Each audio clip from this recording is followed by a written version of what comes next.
Aventuriers, bienvenue. Merci d'être venu voir mon talk. Il y a de la rude concurrence en face. Évidemment, il y en avait un que j'aurais bien voulu aller voir en même temps. J'espère que vous avez appris plein de choses, que la journée vous a plu. Je vous demande encore un petit peu de concentration. On va essayer de faire ça tranquille. Je vais commencer par remercier les sponsors. En tant que membre d'organisation d'une autre conférence, je sais à quel point c'est indispensable d'en avoir. Donc merci à eux. Et puis merci également à l'organisation d'Alpcraft de m'avoir proposé de venir aujourd'hui. Ce qui m'a permis de préparer ce sujet qui n'existait pas avant, mais qui me trottait dans la tête. Donc voilà, l'occasion a fait le larron, comme on dit. Petite présentation perso. Alors, je peux pas parler de jeux vidéo sans présenter mon avatar. Je vous présente Feriwen, Bard, héros du peuple dans Baldur's Gate. Voilà, tout lien avec ma personne réelle serait complètement vrai. J'ai pas traversé la porte de Baldur, donc ne venez pas me spoiler la suite du jeu, s'il vous plaît. On peut voir que j'ai avalé quelques larves pour essayer de mener à bien ma mission. Je suis prête à tout pour sauver le peuple. Voilà. Dans la vraie vie, sinon, je m'appelle Virginie. Je suis interface dev-to-dev, ou on peut dire DevRel. En gros, j'aide les équipes de développement de mes clients à intégrer les produits de protection logicielle proposés par l'entreprise pour qui je travaille. Je fais du dev, de l'intégration, de la qualif, du support client. Je touche à tout, je suis très curieuse, j'adore apprendre de nouvelles choses, j'adore résoudre des problèmes, me casser la tête.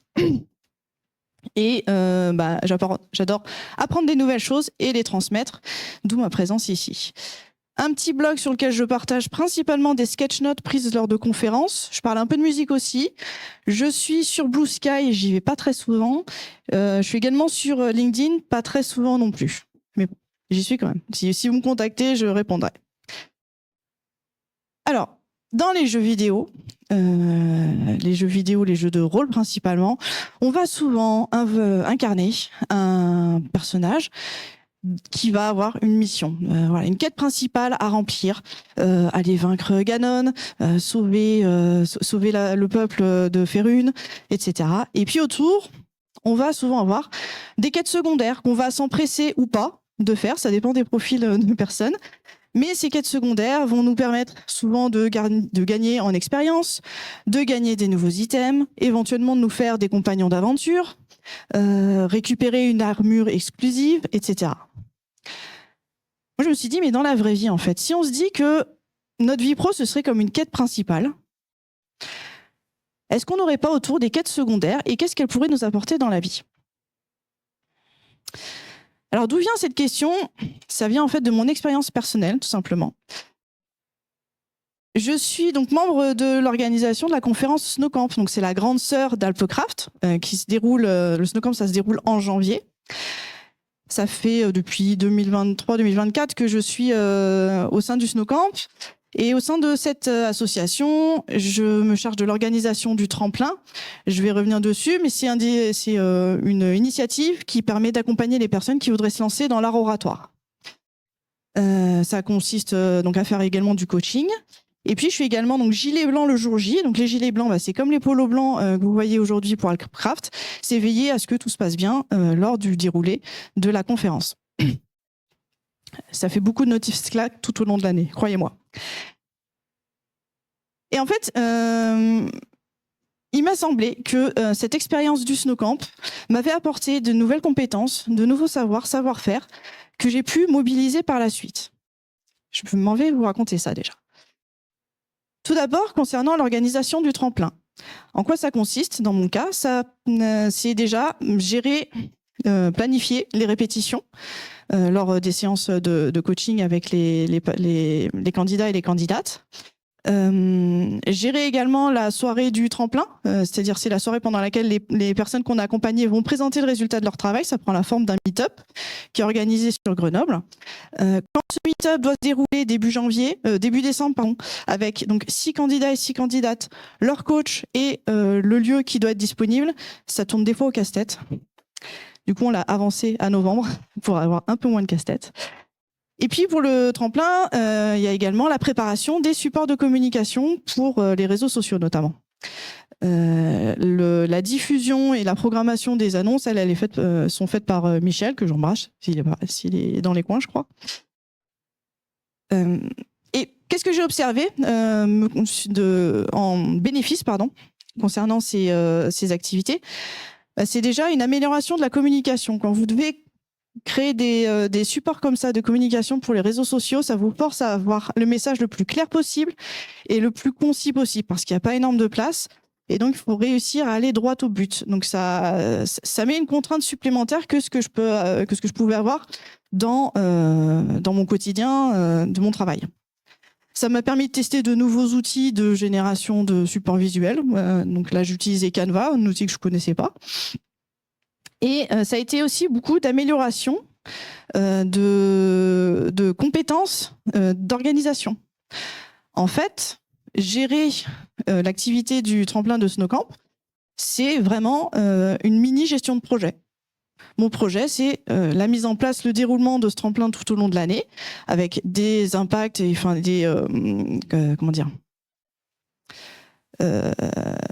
dans une dimension un peu moins critique qu'une gestion de projet dans une grosse entreprise avec des millions, etc., des budgets de fou à gérer. J'ai pas ces choses-là à faire. Mais c'est quand même un minimum de gestion de projet. Il y a des rendez-vous à poser, s'assurer que les choses soient faites en temps et en heure, que tout avance, etc. Et cet entraînement à la gestion de projet, entre guillemets, j'ai pu en bénéficier. J'en ai vu les bénéfices le jour où j'ai dû organiser une cellule de crise dans mon travail, donc en urgence évidemment. Qui dit cellule de crise dit urgence, mais où il a fallu très rapidement mettre les bonnes personnes autour de la table, mettre en place les canaux de communication qui vont bien parce que je travaille en full remote, etc. Et donc le fait d'avoir l'habitude déjà de faire en sorte que les gens se synchronisent, etc., ça a rendu cette étape-là un peu plus facile dans mon cas. Le mentorat, maintenant, sur le tremplin, faire du mentorat, ça a aussi ses bénéfices pour la personne qui apporte son support. Donc, le mentorat pour le tremplin, c'est aider donc, les candidats et les candidates à préparer leur premier talk de 20 minutes. Ça veut dire donc les aider à définir le sujet, rédiger l'abstract. L'abstract, c'est le petit texte que vous avez en plus du titre dans les conférences. En général, on ne le lit pas. On va voir une conf juste par rapport à son titre. Et puis, en fait, il y a l'abstract aussi qui donne des infos.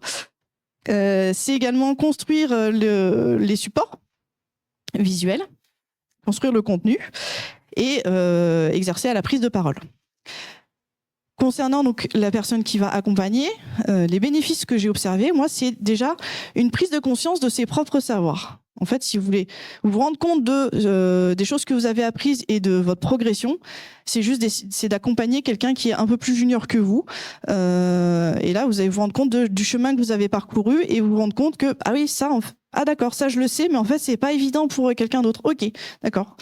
Et donc, ça permet vraiment de gagner confiance en soi également. De se rendre compte que on peut apporter quelque chose à quelqu'un, ce qui peut être très gratifiant. Et puis, on casse un peu la barrière junior-senior. La personne qui va accompagner, elle n'est pas forcément plus expérimentée techniquement sur le sujet dont on va parler. Elle a potentiellement moins d'expérience tout court dans le monde du travail, mais elle a une expertise, une expérience qu'elle peut apporter à une autre personne. Et donc, c'est vraiment un exercice qui, moi, m'a aidé à briser un peu ces barrières de hiérarchie par l'âge, entre guillemets, ou de hiérarchie par le nombre d'années d'expérience, qui n'existe pas. Pour finir, l'activité de Gilet Blanc, en quoi ça consiste ? Ça consiste à aider les intervenants et les intervenantes le jour J à s'installer dans les salles, vérifier le respect du temps écoulé. D'ailleurs, on n'a pas démarré le timer, mais j'en ai un là, c'est pas grave. Gérer le micro quand il y en a pour les questions en fin de session, renseigner les participants et les participantes pour indiquer c'est où la salle chambre rouge, c'est où au rang, où sont les toilettes, etc. Scanner les billets et tout. Le principal avantage que j'ai identifié là, c'est le gain en assurance par le biais d'autorité. En fait, le fait de porter un uniforme d'organisateur, d'organisatrice, ça facilite l'assertivité. Les gens vous écoutent parce que vous portez cet uniforme. C'est ce qui fait que quand quelqu'un avec une blouse blanche va vous raconter des trucs vaguement médicaux, vous allez avoir plus tendance à la croire que si elle n'en avait pas. C'est du biais d'autorité. Donc c'est pas toujours négatif. Là, voilà, ça peut servir dans un but positif qui est de prendre confiance, parce que du fait qu'on porte cette tenue-là, les gens sont plus enclins à nous écouter et donc on se sent plus légitime dans notre rôle. Puis ça apprend à jouer un rôle, on enfile voilà, ce rôle d'organisateur, organisatrice, on va dire là ça se passe par ici, on va faire ceci, faire cela. Et dans mon cas, ça m'a permis justement ce gain de confiance, il s'est aussi transmis côté professionnel et m'a permis d'améliorer aussi ma posture au travail. Je pense que également le fait de faire des conférences a également beaucoup bénéficié à cette amélioration de la posture dans le cadre de ma vie professionnelle. Bon, assez parlé de moi, on va passer à la partie qui va demander de se concentrer un petit peu. Pourquoi? Qu'est-ce qui fait qu'on peut gagner des compétences comme ça et comment ça marche? Comment on peut transférer ces compétences d'un contexte à un autre?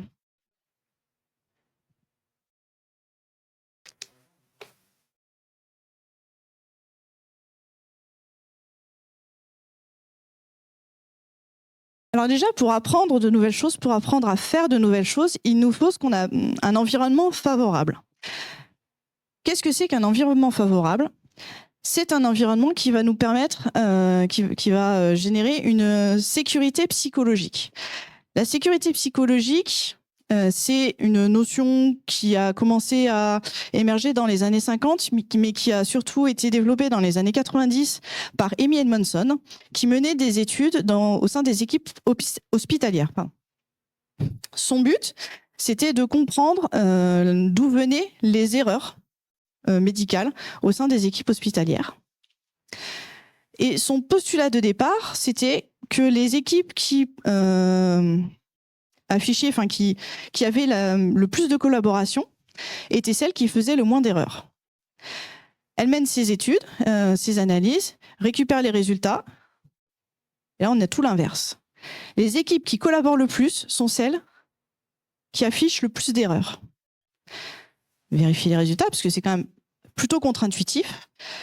Et en fait, alors oui, la meilleure collaboration affiche plus d'erreurs. Et c'est là la nuance, c'est qu'elle n'en faisait pas en pratique plus que les équipes qui collaboraient moins, mais elle les signalait davantage. Les équipes qui collaboraient moins avaient honte de leurs erreurs, les masquaient et donc n'en tiraient pas profit. Tandis que les équipes qui avaient une bonne collaboration faisaient preuve de transparence, pouvaient inspecter leur fonctionnement, leurs erreurs, s'adapter et progresser, apprendre de leurs erreurs et s'améliorer. Et donc Amy Edmondson, à la suite de ça, propose une définition de la sécurité psychologique, c'est que nul ne sera puni ou humilié pour avoir exprimé ses idées, questions, inquiétudes ou fait des erreurs. C'est la promesse de la transparence. Deuxième étude dont je voudrais vous parler, c'est le projet Aristote qui a été mené par Google dans les années 2010. Ce projet, donc nommé Aristote en référence au philosophe, qui disait « Le tout est plus grand que la somme de ses parties », à comprendre dans ce contexte-là que l'équipe est plus grande, a plus de valeur que la somme de ses individualités. La question à laquelle Google cherche à répondre à ce moment-là, c'est qu'est-ce qui rend les équipes efficaces? Alors, il a fallu déjà définir des critères mesurables et objectifs de qu'est-ce que l'efficacité d'une équipe, et non, on ne parle pas de nombre de commits ou de lignes de code, et comment les mesurer. Le postulat de départ de Google, ça a été de dire, bon, à notre avis, c'est plutôt la composition de l'équipe, et notamment sa diversité, qui va être le facteur principal de l'efficacité de mes équipes. Le résultat tombe, et on est loin de ce qui était espéré. Le premier facteur, c'est là encore la sécurité psychologique. Le fait que les membres d'une équipe pouvaient se montrer vulnérables en face des autres. Deuxième facteur, la fiabilité. Donc, quand une personne prend une tâche à sa charge, elle s'assure que ce soit fait. La clarté de la structure et des rôles au sein de l'équipe. Le sentiment que le travail effectué a du sens. Et le sentiment d'avoir un impact dans ce que l'on fait. Au final, les compétences individuelles et la composition de l'équipe arrivaient très loin dans les facteurs mesurés pour la performance des équipes. Bon, super, je suis en train de vous parler de performance, mais le but, c'était de parler d'apprentissage. Donc, quel est le lien entre la sécurité psychologique et l'apprentissage? Pour apprendre, si vous vous souvenez comment ça se passe à l'école, c'est loin. On pose des questions, on fait des erreurs, On expérimente et on a besoin d'être créatif, tester des nouvelles choses. Ah, c'est exactement tout ce que nous promet le contexte de la sécurité psychologique tel que défini par Amy Edmondson. À l'inverse, en l'absence de sécurité psychologique, qu'est-ce qui va se passer? Eh ben, en fait, le cerveau perçoit le danger social comme un danger physique. Pas au même degré, mais c'est un danger pour lui. Et donc, dans une situation identifiée comme non sécuritaire, d'un point de vue psychologique, on va rentrer en mode défensif. On va tout le temps se demander, mais si j'avais tort? Ah mais je peux pas poser une question comme ça, je vais vraiment passer pour une puce, c'est même pas la peine, quoi. Voilà, si je me plante, adieu la promo, c'est fini. Et en fait, on va rentrer, le cerveau va être complètement en surcharge cognitive. On va cramer tous les tokens. On n'aura plus de place pour imaginer, pour comprendre, pour apprendre. Et malheureusement, le monde du travail est moins propice à la sécurité psychologique. Alors, ça peut être un problème, hein, on peut en discuter aussi. Mais le monde du travail va être moins propice à la sécurité que le monde du bénévolat, du loisir, des activités secondaires. Tout simplement parce que déjà, le monde du travail, c'est celui qui nous permet de nous nourrir, de payer notre logement, de subvenir aux besoins de la famille. Tandis que le monde du loisir, déjà, on n'a pas ces enjeux-là. Donc ça, c'est déjà plus facile d'enlever une partie de la charge. Et puis dans le monde du travail, on peut avoir aussi, suivant les secteurs, les équipes, les environnements, des contextes plus compétitifs. Donc moins propices, pareil, à l'expérimentation et à l'apprentissage. Maintenant qu'on a appris de nouvelles choses, comment on va pouvoir les transférer ? Donc, on va les transférer par ce qu'on appelle le transfert d'apprentissage. C'est un mécanisme qui est très étudié, notamment au Canada depuis la fin des années 90. Pour tout ce qui est neurosciences, le continent nord-américain est bien en avance par rapport à nous. Donc, on a beaucoup de littérature de leur part.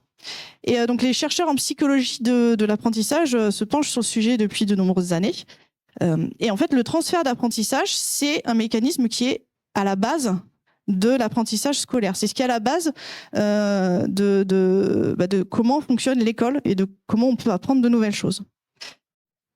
Pour apprendre, on va faire appel à deux facultés. Les facultés cognitives, donc c'est les processus mentaux qui sont vraiment liés à mon cerveau me permet de faire quelque chose, d'apprendre, de mémoriser, c'est le langage, c'est le raisonnement, c'est la résolution de problèmes, l'attention, la prise de décision. Et on a besoin également de la métacognition. La métacognition, c'est en fait prendre du recul sur ses processus mentaux, c'est penser sur ses propres pensées, c'est analyser comment notre cerveau fonctionne. C'est se rendre compte qu'on peut avoir des biais cognitifs, c'est se rendre compte qu'on apprend mieux dans un contexte plutôt que dans un autre. C'est penser sur ses propres pensées. Je fais un petit aparté. En psychothérapie, il y a une forme de psychothérapie qui s'appelle la thérapie cognitivo-comportementale, donc dite TCC, et notamment il y a la TCC par journaux de pensée qui repose complètement sur ce principe-là. Le principe, c'est quand on a des pensées envahissantes, délétères, ou qu'on a des réactions émotionnelles complètement décorrélées de la réalité, c'est de les noter, de noter ce qui a provoqué la réaction ou la pensée, et puis ensuite de remettre ça en face des faits. Se dire, en vrai, par exemple, si on a, je sais pas, toujours peur de faire une certaine erreur, de dire, en vrai, combien de fois je l'ai fait, combien de fois c'est arrivé. Ça peut être, quand mon téléphone sonne, j'ai toujours l'impression que ça va être pour une catastrophe. Se poser la question pourquoi et se dire, en fait, quand le téléphone sonne, c'est 1 fois sur 100 une catastrophe et 99 fois du démarchage pénible. Et donc ça fait vraiment appel aux facultés métacognitives. C'est j'analyse mon cerveau et en fait, je vais aller lui mettre le coup de tournevis qui va bien. Revenons au transfert de connaissances. On a 2 types de transferts. On va avoir tout d'abord le transfert vertical. Le transfert vertical, c'est le plus facile à observer et à comprendre. C'est le principe selon lequel une notion de base va nous permettre d'apprendre des notions plus complexes. On va rester dans un même champ de discipline, mais on va complexifier les savoirs ou les savoir-faire. Par exemple, je vais d'abord devoir maîtriser l'addition pour pouvoir après faire des multiplications. J'ai besoin de savoir marcher avant d'essayer de courir. Donc c'est facilement observable. Autre exemple, un peu plus proche de ce que l'on fait nous, j'ai besoin de comprendre l'algorithmique avant de l'implémenter dans le langage de mon choix. Deuxième type de transfert, après le transfert vertical, le transfert horizontal. Celui-ci est un peu plus dur à observer, à analyser, mais le principe, c'est qu'on va mobiliser une notion de même degré de difficulté, mais dans un contexte différent. Par exemple, j'ai appris les proportions. Je sais faire 2/3 de 120, ça fait 80. Le jour où j'ai une recette pour 6, mais qu'on n'est que 4, en plus avec le temps qu'il fait, c'est la bonne recette, je vais réutiliser cette notion de multiplier par 2/3 pour revoir mes proportions et atteindre mon objectif d'avoir une recette pour 4 personnes. C'est comprendre les principes et les paradigmes du C#, mais à les développer en Java. On n'est pas dans la même chose, on va être dans le même degré de complexité, mais un contexte un peu différent. Et c'est ce qui va donner tout son sens en fait aux apprentissages. C'est ce qui va faire qu'on ne va pas se dire c'est inutile ce que j'ai appris, parce qu'en fait, je l'ai mobilisé dans un autre contexte. Je l'ai réutilisé. Quand on fait des analogies, en fait, c'est déjà une forme de transfert. Une forme de transfert un peu plus ludique, on va dire, c'est vous regardez un épisode de votre série préférée, et là le héros il bute sur un problème depuis le début de l'épisode et tout, il a un truc à résoudre, et puis là vers la fin il est en train de discuter avec quelqu'un d'un truc qui n'a rien à voir, et là pouf, ça fait tilt et il trouve la solution. En fait il a transféré. J'avais pas cliqué pour appliquer les 2/3. Donc si on se refait une petite vue globale de nos différents types de transferts, le transfert vertical, je reste dans le même champ disciplinaire, mais j'augmente la complexité. Le transfert horizontal, je garde la même complexité, mais j'applique ça dans un autre contexte. Pour appliquer le problème du transfert horizontal, en plus, c'est que ça nécessite en fait d'avoir suffisamment expérimenté une notion, une compétence, pour être capable de la décontextualiser, de comprendre pourquoi on l'avait utilisée là, et de la recontextualiser ailleurs. Donc c'est la forme de transfert qui est la plus efficace, qui est la plus efficace dans ce qui va nous intéresser aujourd'hui par rapport à nos quêtes secondaires, mais c'est peut-être la plus difficile à mettre en œuvre. Alors maintenant, comment on va pouvoir favoriser justement ce transfert ? On a Jacques Tardif, un Québécois encore, dans les années 90 encore, qui nous propose, qui nous explique comment favoriser ça en se basant sur les 3 types de connaissances. On a donc les connaissances d'une part déclaratives. Là, en haut, les connaissances déclaratives, c'est le quoi ? C'est la théorie, c'est connaître les principes du feedback, connaître la théorie du TDD, les bases de l'agilité. On a ensuite les connaissances procédurales, c'est le comment. Je sais comment implémenter un test en TDD en Java. Enfin, un test pour faire du TDD en Java, pardon.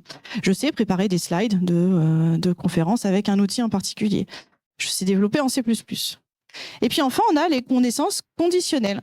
Oui, plus de batterie. Les connaissances conditionnelles, c'est la faculté de répondre, ça dépend du contexte. C'est de se rendre compte que on n'a pas que des clous. Et c'est se rendre compte que dans certains cas, il vaut mieux faire du Python, dans d'autres, il vaut mieux faire du Haskell, et puis dans d'autres, on va plutôt aller faire du Rust.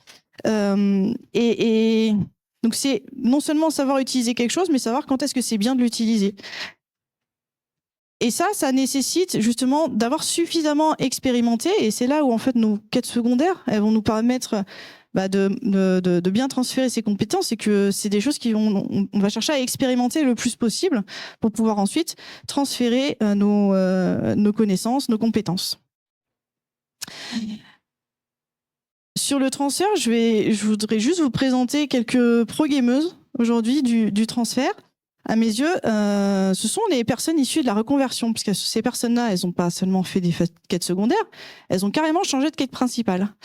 Et quand vous interrogez, quand vous discutez avec des personnes qui ont changé de métier, vous vous rendez compte qu'elles ont une énorme capacité à faire des analogies entre les 2 corps de métier qu'elles ont pu avoir, alors qu'ils n'ont rien à voir entre eux.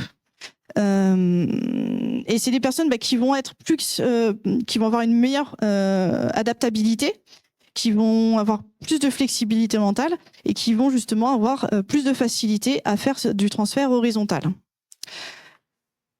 C'est pas un bug dans la matrice, c'est ma petite sœur, Ludivine, qui est à la fois qui a travaillé en tant qu'éducatrice canine à son compte, mais également dans le développement logiciel.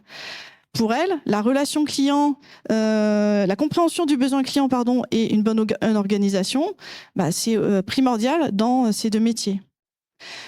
Laureley, elle est passée de la cuisine au dev. Et pour elle, dans les deux mondes, en fait, on fait la même chose. On va découper des gros problèmes en plus petits qu'on va ensuite assembler à la fin. On va intégrer de la même façon qu'on va découper une grosse feature en petits incréments qu'on va assembler ensemble à la fin. Et enfin, Géraldine, qui vient du monde de l'artisanat, qui était dans la maroquinerie de luxe et qui s'est reconvertie dans le développement, et pour qui le terme d'artisanat du logiciel a vraiment tout son sens, parce qu'elle connaît en fait l'artisanat manuel, si j'ai envie de dire, et voilà, écrire du code, je la cite, écrire du code de qualité, lisible et durable, voilà, c'est prolonger la même exigence que dans la création, la conception d'un bel objet. À première vue, on pourrait se dire qu'il n'y a aucun lien entre ces deux métiers. En fait, si l'amour du travail bien fait, entre guillemets, s'applique dans les deux cas. Et des exemples comme ça, on peut en avoir vraiment plein, dans tous les sens. Alors maintenant, comment on fait si on veut trouver ses propres quêtes? Donc déjà, on va avoir besoin d'un cadre propice à l'apprentissage. Donc le monde du non professionnel, comme je l'ai dit, est déjà plus propice à l'apprentissage. Et donc on va chercher un cadre qui remplit autant que possible les conditions de sécurité psychologique. Donc avoir le droit à l'erreur, avoir le droit d'exprimer ses idées, ses inquiétudes, et avoir le droit de se remettre dans une junior. Le droit de poser des questions. Et pour que ce soit efficace, on va essayer de solliciter donc les trois types de connaissances: les connaissances déclaratives, les connaissances procédurales et les connaissances conditionnelles. Après, qu'est-ce qu'on cherche? Qu'est-ce qui nous attire? Quel est le butin que l'on veut? Les quêtes secondaires, ça doit d'abord être quelque chose qu'on kiffe, qu'on aime faire. Enfin, ce que disait Arnaud tout à l'heure, si lui il a testé de porter mini GPT sur plein de langages, c'est juste parce qu'il kiffe faire ça. Et déjà c'est la base. Qu'est-ce que vous aimez faire? Mon propos aujourd'hui, c'est pas de vous dire allez vous améliorer dans le travail par le biais des quêtes secondaires. C'est plus de vous dire, en fait, quand vous faites des quêtes secondaires, on peut avoir un effet bonus dans le taf. Prenez-en conscience, marquez-les sur le CV, mais éclatez-vous avant tout, quoi. Voilà, je pense qu'on a assez de contraintes dans le monde du travail pour s'en rajouter à côté. Donc déjà, c'est qu'est-ce qu'on aime faire? Est-ce qu'on aime apprendre des nouveaux langages? Parce que on va pas se le cacher, beaucoup d'entre nous vont juste développer. Mais est-ce qu'on est plutôt friand de tout ce qui est aptitude, relations humaines, et puis qu'on a envie de développer ses aptitudes managériales? Est-ce qu'on a envie d'explorer des façons de faire, des méthodologies, l'organisation? Est-ce qu'on veut cuisiner? Est-ce qu'on veut faire de la musique? Est-ce qu'on veut faire de la couture, du sport, de la peinture? Qu'est-ce qu'on aime faire? Qu'est-ce qu'on a envie de faire? Alors, savoir ce qu'on aime, ce qu'on a envie, ce dont on a envie, c'est bien. Par contre, quelles ressources je peux mettre dans cette activité? Quand ai-je le temps? Est-ce que, du coup, c'est quelque chose que je vais plutôt pouvoir faire en milieu de journée, en semaine?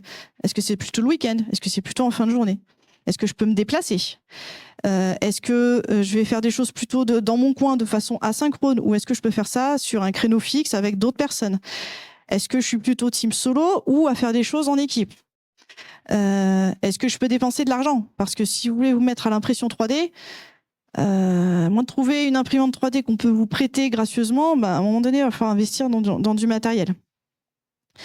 Donc, c'est autant de questions quand même à se poser avant de se lancer dans quelque chose, malheureusement. Et donc, je vais vous proposer quelques exemples de quêtes et surtout les butins que ça peut nous ramener par rapport aux quêtes. Petit disclaimer, dans ces exemples de quêtes, je suis très en avance, c'est fou. Je parle de bénévolat. Le bénévolat, je vais faire une tautologie, mais c'est bénévole. C'est donner de son temps au service d'autres personnes. C'est un don de soi. Il n'y a aucune obligation et c'est OK de ne pas avoir le temps, la disponibilité et l'envie de donner son temps à d'autres personnes. Voilà, faut pas se forcer pour faire ça. Il faut que ça vienne vraiment de soi et qu'on se dise ah ouais tiens j'ai envie d'apporter quelque chose à d'autres gens. C'est ça qui m'épanouit. Si c'est pas ça qui vous épanouit, c'est OK. Et si au contraire vous êtes plutôt consommateur entre guillemets du résultat de bénévoles, eh ben c'est super parce qu'en plus ça donne du sens à ce que font les bénévoles. Donc voilà. Donc je voulais vraiment préciser ça. Il y a aucune injonction dans mon propos. C'est si ça vous dit il y a ça. Mais vous prenez pas. J'ai fait un petit tableau. J'aurais pu faire un arbre de décision, mais je trouvais plus clair le tableau. Donc, si vous êtes plutôt... J'ai fait compétences de dev et puis tout le reste. Si vous recherchez plutôt des compétences de dev et que vous êtes plutôt en mode quête solo, le meilleur, ça reste quand même le side project. Des fois, le plus dur dans le side project, c'est trouver sur quoi on a envie de bosser, trouver son sujet, trouver quel outil on a envie de développer, qu'est-ce qui nous manque dans notre vie. On peut aussi s'impliquer dans des projets open source. Alors peut-être certains vont me dire, mais le projet open source, c'est plutôt de la guilde asynchrone. Il est vrai. Les projets open source sont rarement maintenus par une seule personne au fond du Nebraska qui tient tout l'Internet mondial. C'est plutôt souvent de la communauté. Vous allez pouvoir aussi trouver des projets très communautaires et des gens qui vont aussi vous aider. Il y a aussi en fait les associations tech comme Alpcraft, comme le Snowcamp, comme d'autres qui n'ont pas que l'événement le jour J. Il y a tout un tas de travail à faire en back office, si j'ose dire, de préparation, d'envoi de mail, d'outillage, etc. Donc, vous pouvez aussi apporter intégrer des associations telles que celle-là pour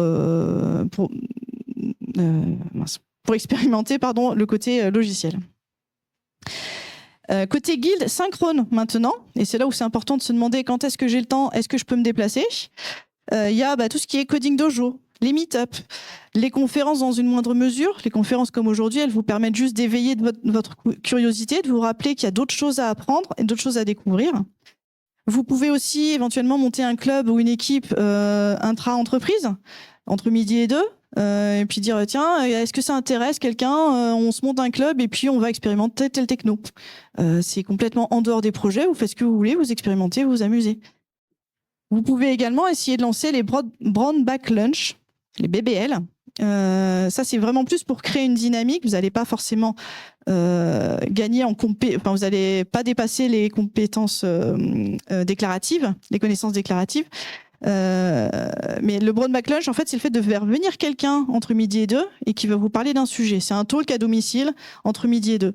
Ça permet potentiellement de juste initier la dynamique, d'avoir des choses qui se passent durant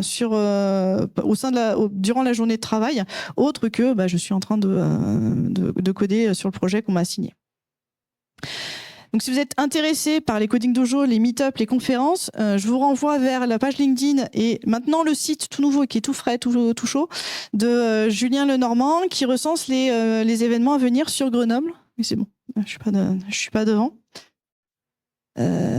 Super initiative, bravo à lui de faire ça et merci. Je vous laisse quelques secondes. Vous aurez les slides à la fin, donc vous pourrez retrouver le lien. Mais voilà, pour savoir qu'est-ce qui se passe, où et quand, tout est centralisé ici.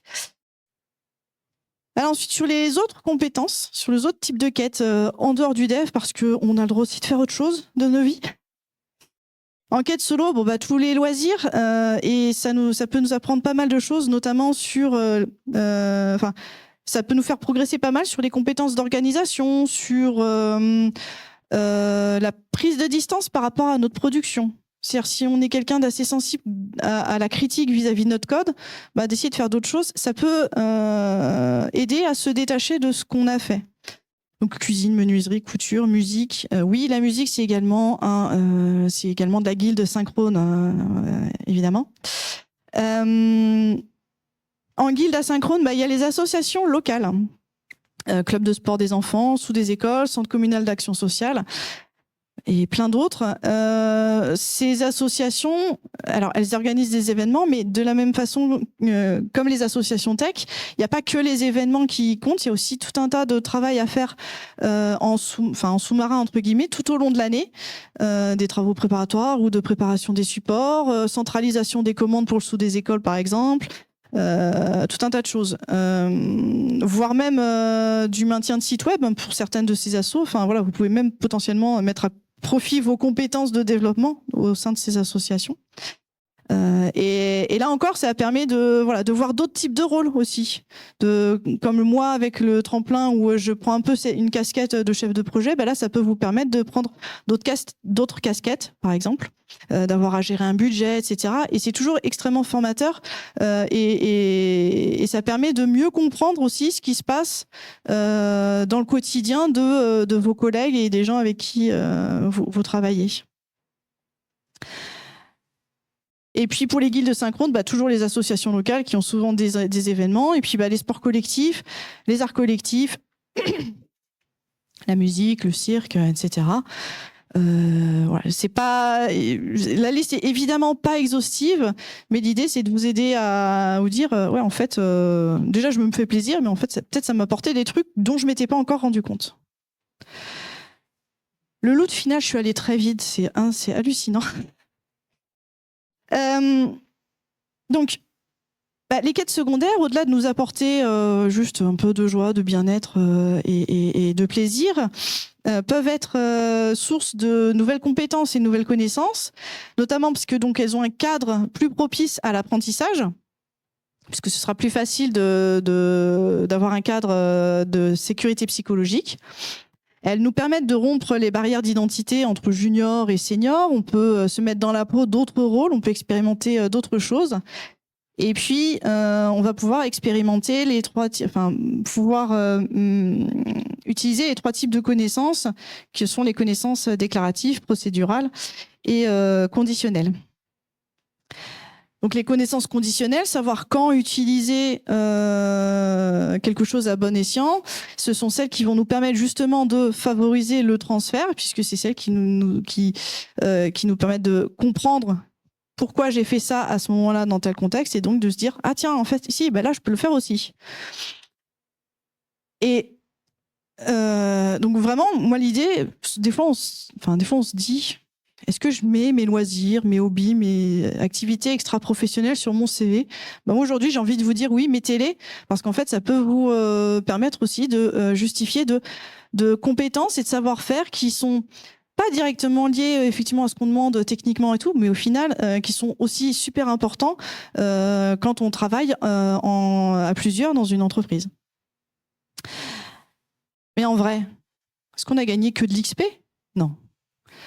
En fait, on a peut-être gagné aussi des compagnons d'aventure. J'ai parlé de guildes. On a gagné de nouveaux compagnons d'aventure. On s'est fait du réseau. On a peut-être gagné des potions. Si on fait de la cuisine, du jardinage, du maraîchage, de la mixologie, en fait, on s'est fait des potions. N'oublions pas que la cuisine, c'est de la sorcellerie. Hein. On mélange des trucs et on régénère nos PV. C'est génial. On a peut-être gagné de nouveaux items avec de l'impression 3D, des Fab Labs. La couture, la robe que je porte, c'est moi qui l'ai faite. Elle n'est pas parfaite, mais vous ne le voyez pas. Moi, je l'ai vue, et en fait, tout le monde dit « Ah non, elle est trop bien, machin. Hein. Ah, c'est toi qui as fait, super. » Ok, on apprend que les petites imperfections, des fois, c'est pas grave aussi. À prendre un peu de recul sur ce qu'on fait. Et puis quand on est speaker, des fois même on gagne des cadeaux quand on fait des confs, mais il faut aussi gagner d'autres trucs par ailleurs. Mais voilà, il n'y a pas que de l'XP en plus à looter, donc c'est super. Donc j'ai envie de vous dire, courez, faire toutes les quêtes annexes que vous avez la possibilité et l'envie de faire. Dans le pire des cas, vous aurez passé un bon moment, et puis dans le meilleur des cas, vous pourrez un peu level up votre CV. Voilà, merci de votre attention. Donnez du feedback, c'est super important. Ici, vous pouvez retrouver les slides. À la fin des slides, il y a également toutes les références, des pages Wikipédia, des articles, notamment l'article de recherche de Damian Monson ou du projet Aristote. Et puis voilà, bonne quête secondaire. Il reste 5 minutes pour des questions si vous voulez. Et merci encore.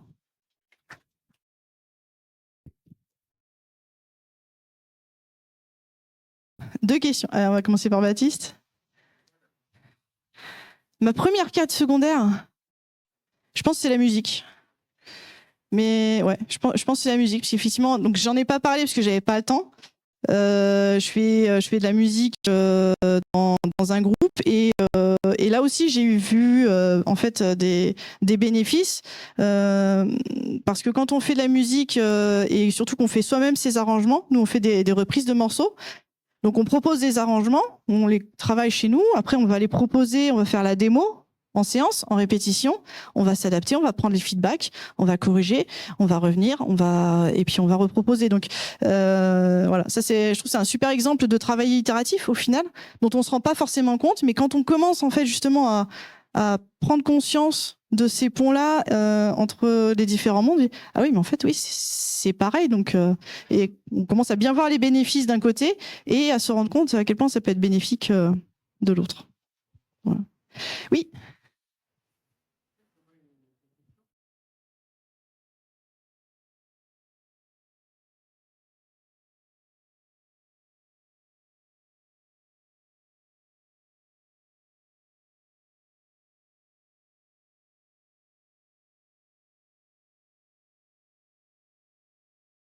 En voyant du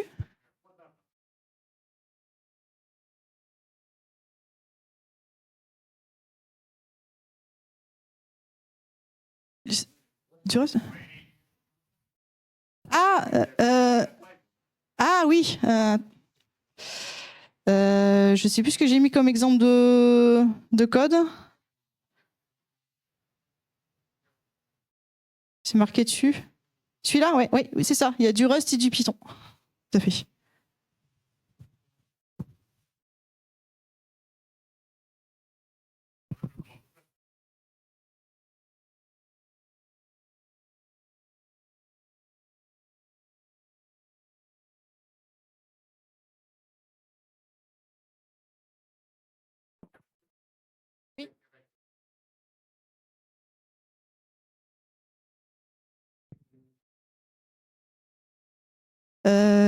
Oui, c'est dans les ressources. Il y a les liens dans les ressources, donc elles sont utilisées par Jacques Tardif dans ses recherches sur les connaissances, sur le transfert de compétences. Alors c'est pas lui qui est à l'origine de la définition de ces trois notions, de ces trois types de connaissances. Il se base dessus dans son propos. Normalement, c'est dans les ressources. En fait, les slides, vous allez avoir exactement ça, là, ce que j'ai présenté aujourd'hui. Et en fait, à la fin, spam le bouton. Voilà. Donc les slides en type statewing. Si ça intéresse des gens, demain peut-être je peux parler de type statewing.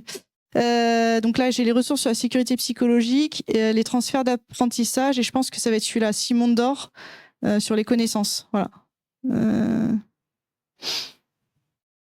Mais ça, vous aurez tout, vous les retrouverez en fait de toute façon toutes les captures d'écran, les notions que j'ai présentées, tout est disponible dans les ressources que j'ai mis à dispo, que vous aurez là avec les slides. Il reste 2 minutes.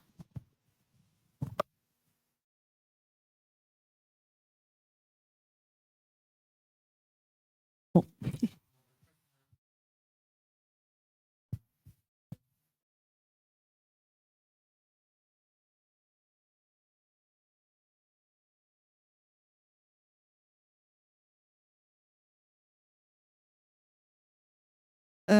Alors, donc les termes de connaissance procédurale et conditionnelle, mais ça ressemble à des termes qu'on pourrait utiliser en programmation. Et est-ce qu'il y a un lien avec ça?